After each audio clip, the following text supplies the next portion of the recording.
అంశం మాత్రమే రాజకీయం అంశంగా తీసుకుంటే జనసేనకి మంచిది కాదు. ఇది నా ఉద్దేశం. జనసేన ప్రారంభం నుంచి నేను దాని మీద మంచి అభిప్రాయం కలిగి ఉన్నానని చెప్తున్నాను. పవన్ కళ్యాణ్, నేను చాలా డిబేట్స్ లో పాల్గొన్నప్పుడు కూడా పవన్ కళ్యాణ్ గారు ఒక కొత్త ఆలోచనతో వచ్చాడు. కొత్తదనం చూపిస్తాను. కులాలకు అతీతమైనటువంటి రాజకీయం కావాలనే మేము కోరుకుంటున్నాము. ఇలానే ఉండాలనుకున్నాం. అతను ఇప్పటికీ కూడా అలా ఉండాలని నేను కోరుకున్నాను.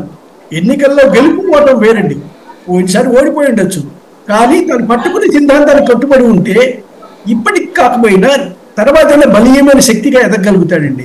నాకు తాత్కాలిక లాభమే అనుకుంటే మాత్రం ఈ రిగ్రెషన్లోకి వెళ్ళిన తర్వాత ఇబ్బందులు పడతారు. ఇది నా ఉద్దేశం.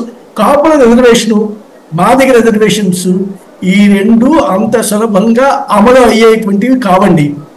దానివల్ల రాజకీయ లబ్ధి కూడా లేదు. బీజేపీకి ఏమొచ్చింది? మాదిగ రిజర్వేషన్ తెలంగాణలో ముట్టుకోవడం వల్ల, ప్రకటించడం వల్ల. కాబట్టి దానివల్ల పెద్దగా రాజకీయ లబ్ధి వచ్చేటువంటిది ఉండదు. బట్ భావోద్వేగాలు రెచ్చగొట్టడం జరుగుతుంది.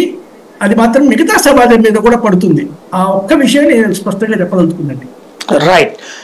ఇక్కడ వెంకటరెడ్డి గారు, రాబోయే రోజులలో అంటే ఇప్పటికే ఇందాక ఆంజనేయ రెడ్డి గారు చెప్పారు, ఒక్కొక్కళ్ళు మీ నుంచి దూరం అవుతూ ఉన్నారు.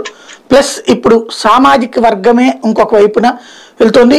మీకు కరెక్ట్గా ఇక్కడ జగన్మోహన్ రెడ్డి అడుగులకి కరెక్ట్గా చెక్ పెట్టే వ్యూహాన్ని పవన్ కళ్యాణ్ రచించారు. అందులో భాగంగా మీరు కాపు సామాజిక వర్గాన్ని ఓన్ చేసుకోవడానికి ప్రయత్నించి మీరు విఫలమవుతున్నట్టు సందర్భంలో వాళ్ళని తను అట్రాక్ట్ చేస్తున్నట్టు అమ్మటి రాయుడు కావచ్చు, లేకపోతే ముద్రగడ దగ్గరికి పంపించడం కావచ్చు. అంటే పర్టికులర్గా మీకు షాక్ ఇచ్చేటటువంటి ఎత్తులు వేస్తున్నారు. ఏంటి మీ పరిస్థితి?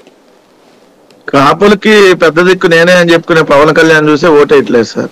ఇంకా మళ్ళీ మీరు అమ్మటి రాయుడు లేదని ఇంకేది ఇప్పుడు ఆయన ఏం చెబుతున్నాడు? కాపులకు అసలు నేను కాపులకు రాజ్యాధికారం, కాపులు నేకం చేయండి, కాపుల తరపు నేను పెద్ద హీరోని అని చెప్పుకున్న పవన్ కళ్యాణ్ 2 చోట్ల అదే కాపులు ఉన్న 2 చోట్ల పోటీ చేస్తే ఓటేయాల.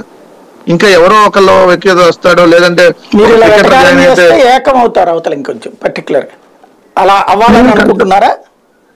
నేను క్లియర్ గా చెప్తున్నాను సార్.